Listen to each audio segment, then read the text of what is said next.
Apple iMac 27 inch Core i5 3.3 GHz yang diluncurkan pada tahun 2015 adalah mesin editing yang sangat luar biasa pada masanya. Ya wajar saja mengingat harganya $2.000 saat dirilis. Tapi jangan mundur dulu. Kita bakal rakit PC dengan kemampuan editing yang sangat serupa dan bahkan lebih baik dengan budget hanya sekitar 4 juta rupiah. Gimana? Tertarik? PC Kere Hore ini bener-bener bisa diajak hore-hore. Spek kuncinya adalah i5 4590 Haswell, kemudian RAM 8GB up to 32, lalu ada VGA AMD R9 VRAM 2GB.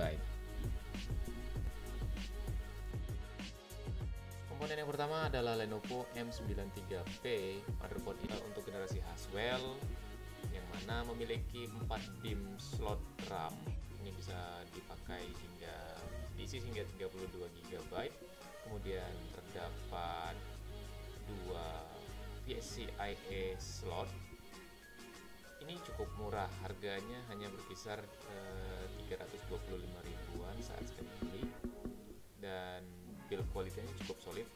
Prosesor kita menggunakan i5 4590 yang mana ini identik dengan iMac 5K tadi. Harganya berkisar di 700.000 tray ya, tanpa fan sama sekali. Di sisi RAM saya menggunakan DDR3L 3x4GB yang berjalan di kecepatan 1600 MHz. RAM ini saya beli dengan harga sekitar 150 ribuan per buahnya. 3 buah RAM ini hanya menghabiskan dana sekitar 450.000. Dan ini adalah RAM bekas. Untuk VGA-nya saya menggunakan Sapphire RX 560 2GB yang mana menurut saya ini sudah setara dengan R9 yang dipakai di iMac 5K tadi. Ini harganya murah meriah, bekas, itu sekitar Rp900.000. Dan ini juga cukup hemat daya, ini sekitar 80 watt. Namun performanya sudah siap untuk editing video 4K. Keren kan? Oh ya, sebagai catatan, VGA ini membutuhkan satu buah 6 pin power untuk beroperasional. Pastikan PSU yang kamu punya sudah memiliki kabel power yang dibutuhkan. Untuk PSU, saya punya sebuah PSU nganggur di gudang, jadi saya pakai yang ini aja. Tapi bagi kalian, jangan pakai PSU yang ini, saya nggak menyarankan karena ini banyak review negatifnya. Cari yang aman-aman aja. Casing yang saya gunakan di sini adalah case Magix B500. Casing ini sangat compact, kecil.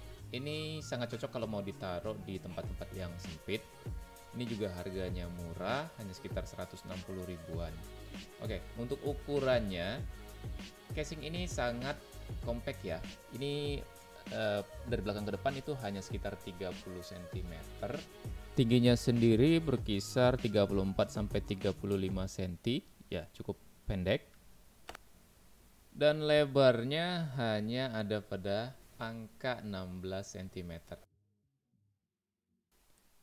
Oke, sekarang pada bagian benchmark.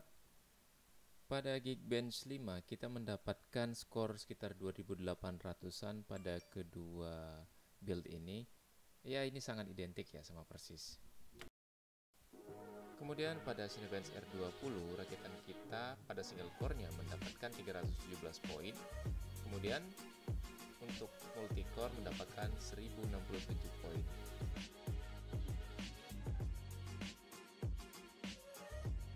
Nah, mantul kan? Bagi kalian yang masih ragu PC ini bisa editing sampai 4K, yuk kita coba testing editing 4K. Let's check it out.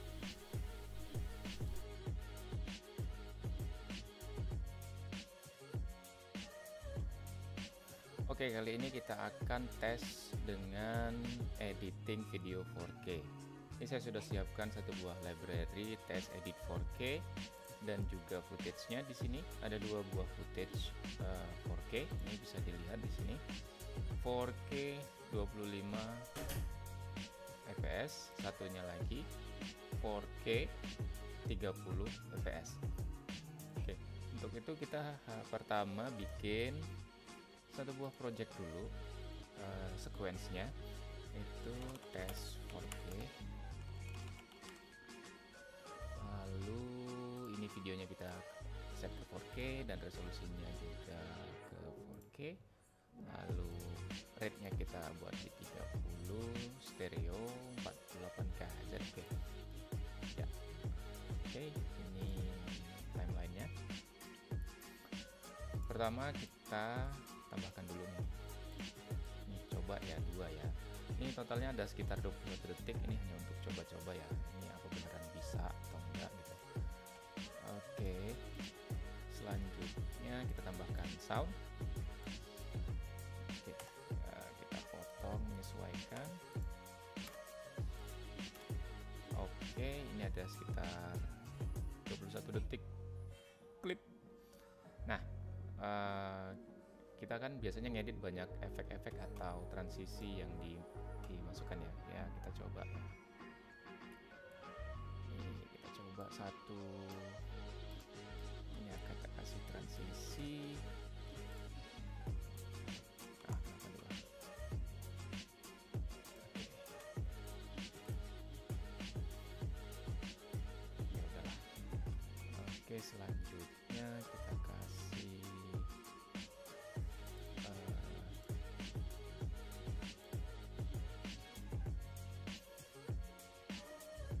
ini aja kali ya.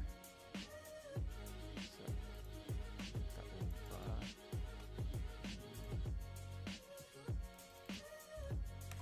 tes 4K editing. Tes 4K aja.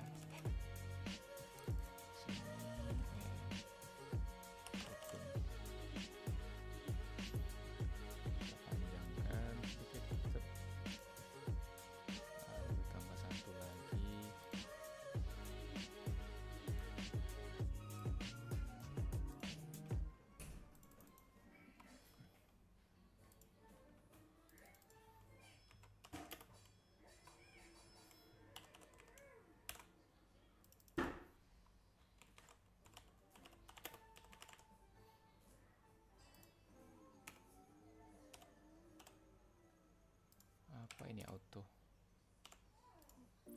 Oke.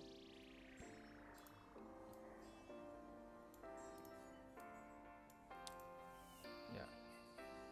Terus. Oke, di Final Cut Pro itu dia ada namanya proses background rendering. Dia akan merender semua efek-efek yang sudah kita input di sini tadi nih. Kalau kita idlekan sebentar, dia akan merender efek-efek yang sudah tadi kita tambahkan.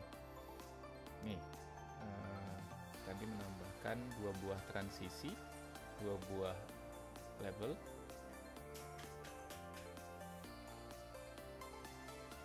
Oke, cukup berat karena ini footage 4K ya, tapi lumayan cepat.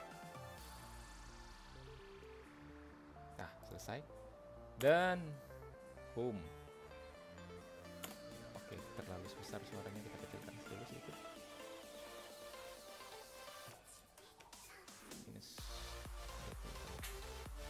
Oke, kita ulang. Boom. Gimana guys? Mantul bukan?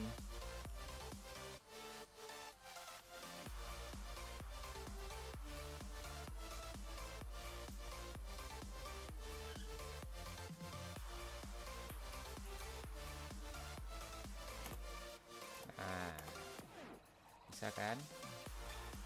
Ini 4K 30 fps ya. Coba kita render, kita export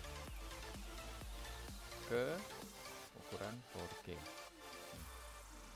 Berapa lama video 20 detik dibutuhkan? Tes ya, kita lihat progresnya.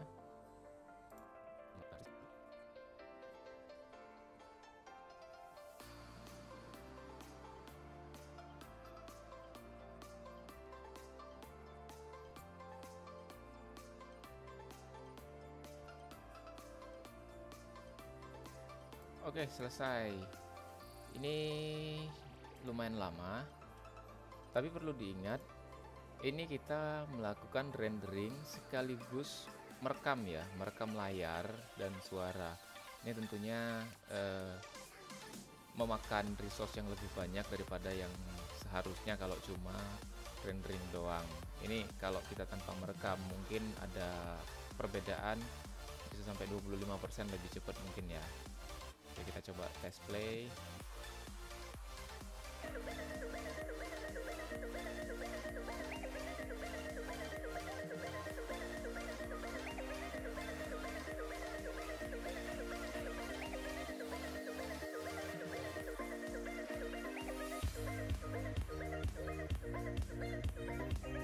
Hasil tes renderingnya. Oh ya, sebagai sekedar ini aja, sharing aja ini, untuk editing itu yang paling krusial adalah ketika kita melakukan editing di sequence atau di timeline ini. Kalau di Premiere Pro saya sudah merasakan betapa resource yang kecil itu sangat tersendat-sendat dan sangat nggak layak untuk editing ketika timelinenya sendat-sendat. Nah, kalau di Final Cut Pro ini benar-benar luar biasa mulus. Memang diakui softwarenya Apple itu memang ya emang ciamik lah ya.